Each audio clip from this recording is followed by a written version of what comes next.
জয় কৃষ্ণ কালী মায়ের জয়, জয় সোনা মায়ের জয়, জয় মঙ্গলা মায়ের জয়। আমি লিপসিং মিঠু। বন্ধুরা সবাই কেমন আছেন? আশা করছি সবাই ভালো আছেন, সুস্থ আছেন কৃষ্ণ কালী মায়ের কৃপায়। আমিও ভালো আছি আপনাদের ভালোবাসায় এবং কৃষ্ণ কালী মায়ের কৃপায়। আজকে একদম নিউ আপডেট নিয়ে হাজির হয়ে গেলাম। আমি ভয়েসের মাধ্যমে আপডেট দিয়ে থাকি আর ভিডিওর মাধ্যমে আমাদের কৃষ্ণ কালী মাকে দেখিয়ে থাকি। চলুন বন্ধুরা, স্কিপ করবেন না। আপডেটটা সত্যি খুব গুরুত্বপূর্ণ আপডেট। সেটা হলো মায়ের চুনরি নিয়ে। এই যে চুনরি আছে মায়ের মাথার উপর, এই চুনরির রহস্য কিভাবে ফাঁস হয়েছে সেটা আপনাদের জানাবো। এই মায়ের মাথায় কেন সব দিন রোজ একটা করে চুনরি দেওয়া হয়, সেটার রহস্য আমি আজকে এই ভিডিওর মাধ্যমে আপনাদেরকে জানাবো। পুরো সম্পূর্ণ দেখতে থাকবেন, তাহলেই বুঝতে পারবেন ভিডিওর মাঝেই আছে এই চুনরির গোপন রহস্য। মায়ের মন্দিরে রোজ কেউ না কেউ একজন চুনরি নিয়ে আসেন, কারণ মাকে রোজ নতুন নতুন চুনরি দিয়ে সাজানো হয়। প্রত্যেক দিনের ভিডিও আমি প্রত্যেক দিন দিয়ে থাকি, প্রত্যেক দিনের আপডেট পেয়ে থাকেন আপনারা। যদি কোনো নতুন বন্ধুর কাছে আমার ভিডিওটি গিয়ে থাকে, তাহলে ভক্তি ভরে অবশ্যই চ্যানেলটাকে সাবস্ক্রাইব করে বেল নোটিফিকেশান অল করে রাখবেন।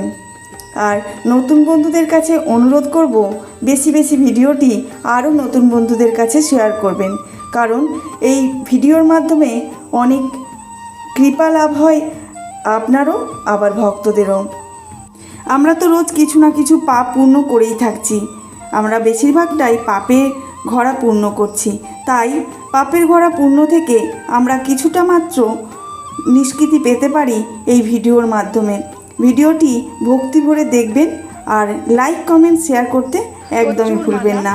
মায়ের জন্য আজকে এক বাচ্চা ভক্ত, তিনি মায়ের জন্য একটা পিকচার এঁকেছেন নিজে হাতে, মঙ্গলা মাকে আর কৃষ্ণ কালী মাকে।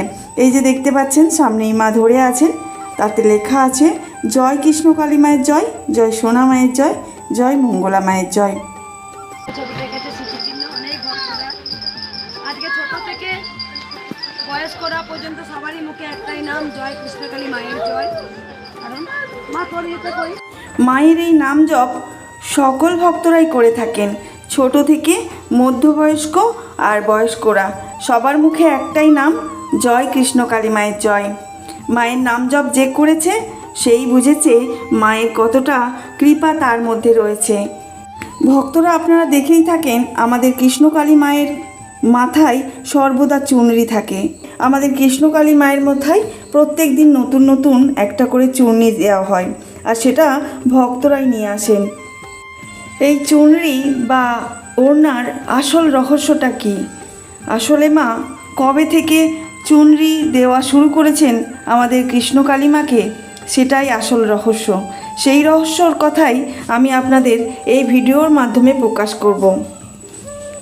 ঠিক মতো দক্ষিণা দিতে পারে না, তারা কিন্তু ঠিক এসে বলে, মাগো আমি দক্ষিণা দিতে ভুলে গিয়েছিলাম, আমি 10 টাকা তুলে রেখেছি, আমি দিলাম মায়ের পুজো। কারণ এরা মাঠে খাওয়া খেটে খাওয়া মানুষ, তারা আসেন কৃষ্ণ কালী মা। কৃষ্ণকে দিনের বন্ধু, দিন দরিদ্রের বন্ধু, কিন্তু তিনি দিন দরিদ্র যদি গোবিন্দকে ডাকতে পারে না, ঠিক সদাই হয়। তাই মুচির বেটা সুচি হয়েছিলেন। মুচির বেটা জুতো সেলাই করতো আর চটকে চটকে ভাত মেখে গোবিন্দকে খাওয়াতো। হ্যাঁ গোবিন্দ তখন অর্জুনকে বলছে, তুই গিয়ে তেল মেখে আয় ওর মুচির বেটার কাছে। তখন তেল মেখতে এসে বলছে, অর্জুন বলছিস কোথায়, আমি রাজপুত, গোলাপ জলে স্নান করি, আর আমি ওই মুচির বেটার কাছে চটকে চটকে ভাত মাখছি, আর আমি ওর কাছে তেল মাখবো? তখন গোবিন্দ বলছেন, মাখতেই হবে তোকে। মেখেছিল। দ্রৌপদীকে একবার বলেছিল, আমার ভক্তকে তোকে রান্না করে খাওয়াতে হবে। তা দ্রৌপদী একবার এই ভাত চটকে চটকে মাখা দেখে করে ফেলেছিল। তা দ্রৌপদীকে তখন ভগবান শ্রীকৃষ্ণ আবার বললেন, আবার পাপ করলি, যা আবার স্নান করে আবার আমার এই ভক্তের জন্য রান্না কর। তাই গোবিন্দ সবার, কেউ যদি গর্ব করে বলে গোবিন্দ আমার ভুল, তিনি হচ্ছে জগতের নাথ, তিনি জগন্নাথ। কেন গোবিন্দ তিনি জগন্নাথ হয়ে এলেন, কেন রাস্তায় এলেন, কেন আজকে হাজার হাজার লক্ষ লক্ষ মানুষ হাতে দই টানেন, তাহলে গোবিন্দ বুঝিয়ে দিয়েছেন আমি সবার। তাই যে করে ভক্তি তারই হয় মুক্তি। মুচির বেটা সুচি। তারপরে আমি কিন্তু একটা জিনিস বলি, মায়ের জন্য বেনারসের চুন্নি নিয়ে গেছিলাম, গোলাপ জল যেগুলো নিয়ে যাও, তো নারকেল তো নিয়ে ঢুকতে দেয়নি, ধূম মোমবাতি নিয়ে ঢুকতে দেয়নি, কিন্তু যার নিয়ম তাই করেছে। আমি অবশ্যই সেইগুলো রীতিমতোই করেছি। ক্যামেরা ওখানে যে পুলিশ স্টাফেরা ছিল মেয়েরা, তারা সবাই আমাকে চিনতে পেরেছেন। ওই যে কৃষ্ণকালী মা আসছে, আমি মা, আমি তো কৃষ্ণকালী মা নয়, আমি তো মায়ের মেয়ে। তো যাই হোক, উনি বললেন যে আমাকে হয়তো দেখেছে, আমাকে বলছে মা মন্দিরটা কোথায়, আমি বললাম যে বর্ধমানে। আমি যখন যাচ্ছি, সবার কাছে যখন মোবাইলটা জমা রাখছে, আমি তখন মোবাইল জমা রাখলাম, কারণ আমি কেন বেলাইন করবো, কেন আমি অন্য অন্য নিয়ম করব কেন? তাই আমি মোবাইল জমা দিয়েছি, যা যা নিয়ম বলেছে আমি সব পালন করেছি। নারকেল নিয়ে যায়নি, ধূম মোমবাতি নিয়ে যায়নি, এবার নিয়ম নেই, কেন আমি অনিয়ম করব? আমি লাইন দিয়ে পুজো দিয়েছি। তা ওখানে যখন আমি একটা বলি কথা, চুন্নি, একটা চুন্নি, আমি না খুব চুন্নি ভালোবাসি দেখবে, কারণ আমি এই চুন্নি কৃষ্ণকালী মাকে পড়াতে ভালোবাসি। কারণ যিনি ভবতারিণী, তিনি কালীঘাটে কালী মা, তিনি দক্ষিণেশ্বরে ভবতারিণী, তিনি আদ্যাপীঠে আদ্যা মা, তিনি হচ্ছে কৃষ্ণকালী মা। হচ্ছে একটাই মা, হচ্ছে ব্রহ্মময়ী মা, জগৎময়ী মা, জগৎ জননী। তাই দেখো, আমার বাচ্চা কোনো স্বভাবটা কিন্তু এখনো যায়নি, আমি বাচ্চাদের মতো করে ফেলি এক সময়। তাই আমি চুন্নিটা আমি নিয়ে যাচ্ছি, নিয়ে মা আমার স্বামীকে বলছি, দেখো আমি কিন্তু এই চুন্নিটা দেবো না, আমি কৃষ্ণকালী মাকে পড়াবো। যাই দিয়ে দাও তো, কতজন চুনি দাও, আমি না, আমি চুনিটা দেবো না, আমি চুনিটা দেবো না। তা সত্যি বলছি, আমি কেন দেবো, আমি ভবতারিণী মাকে দেবো না, আমি কৃষ্ণকালী মাকে পড়াবো। ও বলছে, আমি বলছি মা তো সে একই। তা দেখো, সত্যি বলছি, মা যে আমাকে এত ভালোবাসে, মা যে আমার জীবন, আর আমি যে মায়ের প্রাণ জীবন, সেটা পদে পদে প্রমাণ। আমি একটা ঘটনা বলি, আমি চুন্নিটা নিয়ে গেছি, নিয়ে গিয়ে, আমি জানি আপনাদের দেরি হচ্ছে, একটু শুনবেন। চুন্নিটা আমি যে মনে মনে বলেছি আমি দেবো না, চুন্নিটা তুই বেনারসি না, কিন্তু চুন্নি দেবো না, ওই যে মনে মনে একটা ঝগড়া হচ্ছে মা বেটি। তা সত্যি বলছি, আমি আমার কথা অনেক আগে আমার মা না, তাও মোটামুটি 100টার মতো হবে দাঁড়িয়ে আছে, যারা লাইন দিচ্ছে, ওরা পরে এসছে, ওদের একটু দেরি হয়েছে, আমি আগে যাচ্ছি, মায়ের কাছে বসবো, মায়ের সাথে কথা বলবো। সব জিনিস ওখানে গেছে, 100 জন বা 90 জন বা 80 জন পর আমার মা আছে, ঠিক আমার কাছে সব নিল।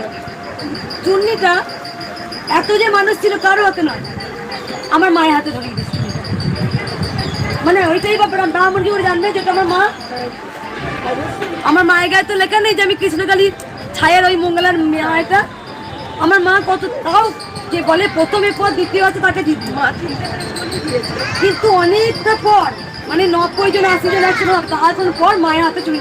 আমি আমার কথা, আমি বসে আছি আটচালার মধ্যে, তুই বসে বসে আমি দেখছি আমার মা বগলে করে চুনিটা আনছে।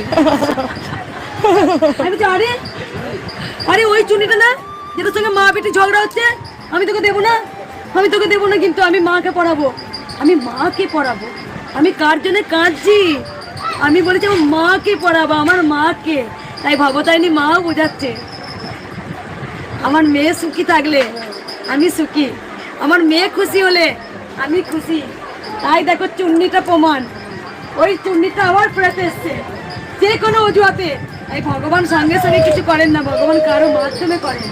তাই ভাবছি, আমি তখন বাড়ি এসে আমি আচালাটা বসে হাওয়া করে কাঁদছি, বলছি মা তুই আমাকে এত ভালোবাসিস, তুই আবার চুন্নি বেড়ে দিলি আমার মা, তাহলে তো ওই চুন্নিটা অন্য জনের হাতেও যেতে পারতো, কিন্তু আমার মায়ের হাতেই দিল, আমার মা বগলে করে পড়ে থাকছে, আরে চুন্নি এখানে।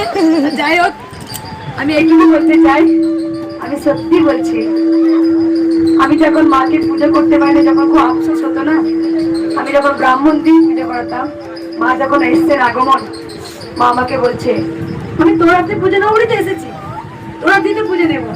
আমি যখন, আমি তো কিছুই জানি না, আমি মন্ত্র জানি না, আমি কোনো নিয়ম জানি না, আমি কোনো বিধি জানি না, আমি তোকে কেমন করে পুজিব, তোকে আমি কেমন করে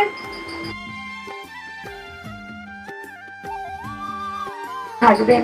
তাই দেখো, মা এতটাই ভালোবাসে, ঠিক চুন্নিটা আমাকে ফেরত দিয়েছিল জান, সেই চুন্নি আমি যত্ন করে রেখে দিয়েছি। যেদিন সোনা মা যাবে, যেদিন আমি যাব, সেদিন সোনা মা তো আমার সাথে যাবে। সেই চিহ্নি আমার স্মৃতি চিহ্ন হিসেবে রেখে দিয়েছি, কারণ মা তো বলেই দিয়েছে মা আর মেয়ে একসঙ্গে যাবে, আর মা আমাকে ছাড়বে না, আমি মাকে ছাড়া বাঁচবো না, মাও আমাকে ছাড়া বাঁচবো না, আমিও মাকে ছাড়া বাঁচবো না। মা জেনে গেছে, তাই মায়ের সঙ্গে আমার অন্তরঙ্গতা, মা কেমন, মা কি, সব জানি। জয়